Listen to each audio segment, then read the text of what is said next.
श्री शिवाय नमस्तुभ्यम। दोस्तों 14 अगस्त यानी सोमवार के दिन पड़ रही है मासिक शिवरात्रि और इस मासिक शिवरात्रि में ऐसा पहली बार हो रहा है जब इस साल पूज्य गुरुजी 2 बार अपनी ऑनलाइन पूजा करवाएंगे।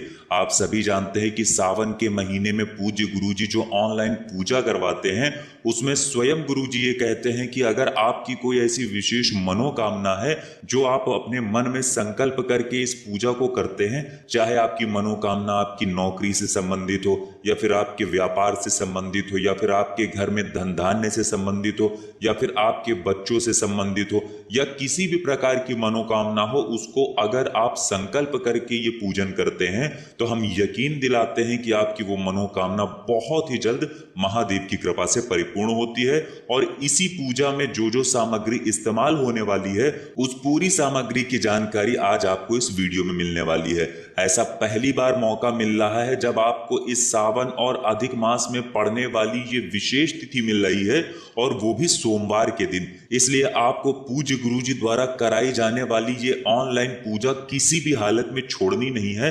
आपको लगभग 10 दिनों पहले पूजन की सारी सामग्री बता दी जा रही है ताकि आप आसानी से और बहुत ही सुलभता से ये सारी सामग्री एकत्रित कर सकें। गुरुजी ने स्वयं कहा है कि हमने कई ऐसे पत्रों में देखा है जिसमें लोग कहते हैं कि ऑनलाइन पूजा करने के बाद सिर्फ कुछ ही हफ्तों में या कुछ ही महीनों में महादेव ने उनकी सारी मनोकामनाओं को परिपूर्ण कर दिया है। तो चलिए जानते हैं इस विशेष ऑनलाइन पूजा में इस्तेमाल होने वाली पूजन सामग्री के बारे में।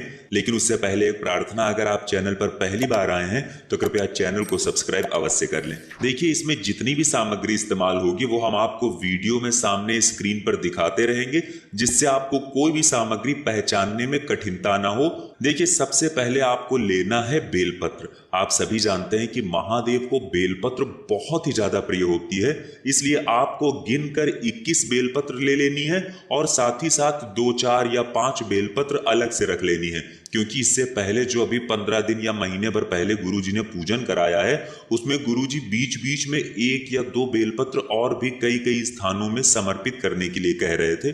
तो आप 21 बेलपत्र अलग लेंगे और साथ में 5 या 4 बेलपत्र अलग से रख लेंगे। फिर इसके बाद आपको लेना है जनेऊ।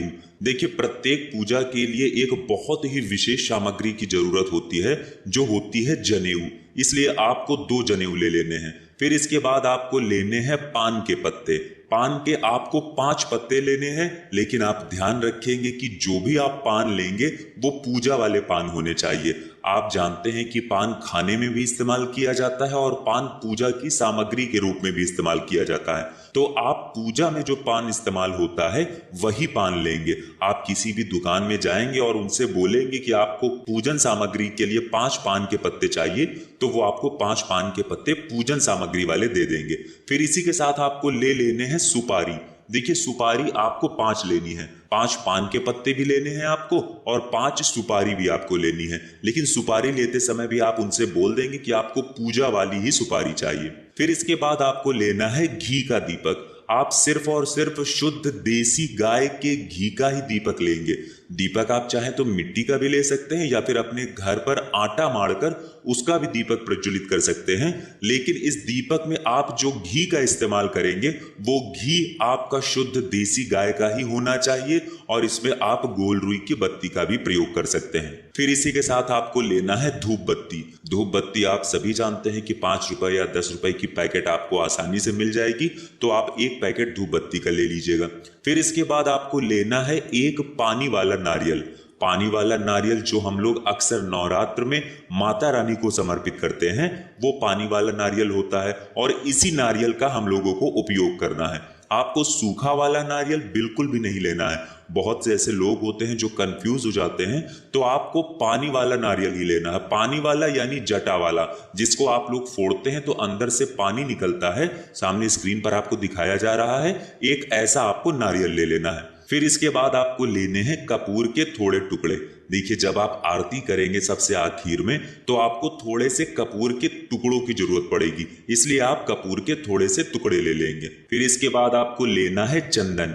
महादेव को सबसे प्रिय सामग्री के रूप में कुछ ही चीजें बहुत ही प्रिय होती हैं, जिनमें से एक होता है चंदन। चंदन आप चाहे तो पीला ले ले या फिर लाल ले ले या फिर सफेद ले ले, आपके पास जो भी चंदन उपलब्ध हो जाता है आप उस चंदन को ले सकते हैं। देखिए ये सारी सामग्री आप किसी कॉपी में या किसी रजिस्टर में जरूर लिख लीजिएगा, क्योंकि पिछली बार आप लोगों को बताया गया था लेकिन आप लोगों ने कहीं पर नोट नहीं किया था, जिसकी वजह से बहुत सारी सामग्री आपकी छूट गई थी और आपकी पूजा अधूरी ही रह गई थी। इसलिए आप ये सारी सामग्री किसी कॉपी में या रजिस्टर में जरूर लिख लीजिएगा। अब देखिए इसके बाद आपको लेना है इत्र। आपको परफ्यूम नहीं लेना है बल्कि इत्र लेना है। इत्र आपको किसी भी शिवालय के आसपास जो दुकानें होती हैं, जो पूजन सामग्री वाली दुकानें होती हैं, उनमें आपको 5 रुपए या 10 रुपए या 20 रुपए की छोटी सी बोतल मिल जाएगी। फिर इसके बाद आपको लेना है मेहंदी, लेकिन मेहंदी आप कोन वाली नहीं लेंगे, आपको मेहंदी की पत्तियां लेनी है। देखिए कोन वाली जो मेहंदी होती है उसमें केमिकल मिला होता है और पूज्य गुरु जी हमेशा कहते हैं कि हमें शिवलिंग में कोई भी केमिकल वाली सामग्री समर्पित नहीं करना चाहिए। गुरुजी कहते हैं अगर आपके पास शुद्ध सामग्री है तो आप कोशिश किया करिए कि केमिकल वाली सामग्री शिवलिंग में समर्पित ना करें। देखिए मेहंदी की पत्तियां आप इस्तेमाल कर सकते हैं। सामने आपको स्क्रीन पर दिखाया जा रहा है, कुछ इस प्रकार की मेहंदी की पत्तियां होती हैं। ये अगर आपको नहीं मिल पाती हैं तो फिर आप जहां से फूल लेते हैं या फिर जहां से आप बेलपत्र या शमी पत्र लेते हैं, उन भैया से या फिर उस दुकान वाले से अगर आप बोल देंगे तो वो आपको मेहंदी की पत्तियां लाकर जरूर दे देंगे। इसीलिए आपको ये वीडियो कई दिनों पहले बता दिया जा रहा है ताकि आप ये सारी सामग्री पहले से ही इकट्ठा कर ले और आपको इस बार पूजा करने में कोई भी विघ्न ना हो, कोई भी रुकावट ना हो। तो आप लोग मेहंदी की कुछ पत्तियां लेंगे। अगर पत्तियां नहीं मिल पाती हैं तब फिर आप इस फोन का इस्तेमाल कर सकते हैं। फिर इसके बाद आपको लेनी है एक आचमनी। देखिए पिछली पूजा में पूज्य गुरुजी ने आचमनी का बार बार इस्तेमाल किया था, इसलिए आपको सामने स्क्रीन पर आचमनी दिखाई जा रही है। ये आपको 10-20 रुपए या 25 रुपए में आसानी से किसी भी पूजन सामग्री वाली दुकान में मिल जाएगी। ये आप जरूर से जरूर ले लीजिएगा क्योंकि इसका पूजा में बहुत ही इस्तेमाल होता है। फिर इसी के बाद आपको लेना है कलावा। कलावा यानी जिसे हम लोग मौली कहते हैं, हाथ में बांधने वाला कलावा, यही आपको एक कलावा ले लेना है। फिर इसके बाद आपको लेना है शमी पत्र। शमी पत्र महादेव को प्रिय सामग्री में एक बहुत ही प्रिय सामग्री होती है शमी पत्र। आपको कम से कम 11 शमी पत्र ले लेने हैं। फिर इसी के साथ महादेव को एक बहुत ही सुंदर और प्रिय सामग्री होती है धतूरा। तो आपको कम से कम 2 धतूरे ले लेने हैं या फिर एक एक्स्ट्रा भी आप ले सकते हैं, 3 धतूरे भी आप ले सकते हैं। फिर इसी के बाद आपको लेना है गुलाब का फूल। देखिए गुलाब का फूल बहुत महंगा मिलता है। एक गुलाब का फूल हो सकता है आपके आसपास कहीं 10 रुपए का मिल रहा है या फिर कहीं 20 रुपए का मिल रहा है। तो अगर आप गुलाब के फूल 5, 7 या 11 नहीं ले पाते हैं तो फिर आप 1 या 2 गुलाब के फूल ले लीजिए और उनसे गुलाब की पंखुड़ियों को निकाल लीजिए। अगर आप गुलाब के फूल ले रहे हैं तो आप 5, 7 या फिर 11 गुलाब के फूल ले लीजिए और गुलाब के फूल नहीं ले पा रहे हैं तो फिर आप 1 या 2 गुलाब लेकर उनसे 5, 7 या 11 या 21 पंखुड़ियां निकाल ले और उनका भी इस्तेमाल कर सकते हैं। इसके बाद आपको लेना है सफेद पुष्प। सफेद पुष्प यानी सफेद फूल। महादेव को सफेद रंग की सामग्री बहुत ही प्रिय होती है, इसलिए आप कोशिश करिएगा कि आपको ज्यादा से ज्यादा जितने भी सफेद रंग के पुष्प मिल जाएं तो आप उतने ले लीजिएगा। अगर आपको 11, 21, 31, 41 या 51 जितने भी सफेद रंग के पुष्प मिल जाते हैं उतने आप ले लीजिएगा। अगर सफेद रंग के पुष्प कम मिल पाते हैं तो फिर आप कनेर के फूल भी ले सकते हैं। कनेर के फूल भी महादेव को बहुत ही प्रिय होते हैं। तो आपको सफेद रंग के या फिर कनेर के फूल जो भी मिल जाते हैं वो ज्यादा से ज्यादा ले लेने हैं। फिर इसी के साथ आपको लेना है पंचामृत की सारी सामग्री। पंचामृत यानी दूध, घी, दही, शहद और चीनी, ये 5 सामग्रियों से मिलाकर पंचामृत बनाया जाता है और ये 5 सामग्री आपको शुद्ध लेनी है। आप दूध जो लेंगे वो गाय का ही लेंगे और घी जो लेंगे वो भी कोशिश करेंगे कि गाय का ही मिले। देखिए गुरुजी ने हमेशा कहा है कि केमिकल वाली सामग्री हमें शिवलिंग में समर्पित नहीं करना चाहिए, इसलिए आप पहले कोशिश करेंगे कि अगर गाय का ये सब मिल जाता है तो ये सारी सामग्री गाय की ले लीजिए। नहीं तो फिर आखिरी में अगर नहीं मिल पाता है तो फिर आपके पास एक ही विकल्प है, आप फिर ये पैकेट वाली सामग्री का पूरे भाव से महादेव में निवेदन करते हुए इनका इस्तेमाल कर सकते हैं। फिर इसी के साथ आपको लेने हैं काले तिल। आप चाहे तो 21 यानी 21 काले तिल के दाने ले ले या फिर 2-4 चम्मच काले तिल के दाने ले ले। फिर इसी के साथ आपको लेने हैं 108 चावल के दाने। 108 चावल के दाने जो भी आप लेंगे वो कोई भी चावल का दाना टूटा हुआ नहीं होना चाहिए, खंडित नहीं होना चाहिए।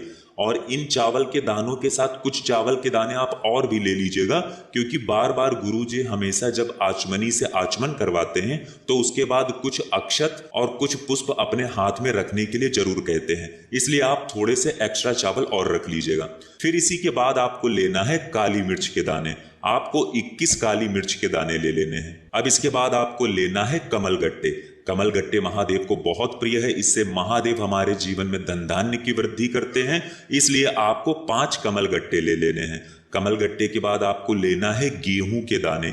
गेहूं के आप 21 दाने ले लेंगे यानी 21 गेहूं के दाने ले लेंगे, लेकिन गेहूं का दाना कोई भी खंडित नहीं होना चाहिए, टूटा नहीं होना चाहिए। फिर सबसे आखिर में आपको लेना है फल। फल आप 2 प्रकार के ले सकते हैं। आप चाहें तो केले और आम ये 2 फल ले सकते हैं, या फिर आप चाहें तो केले और अनार ये 2 फल ले सकते हैं, या फिर आप अपनी सामर्थ्य के अनुसार जो भी 2 फल लेने चाहें वो ले सकते हैं। फिर इसी के साथ आपको सबसे आखिर में ले लेना है मिठाई।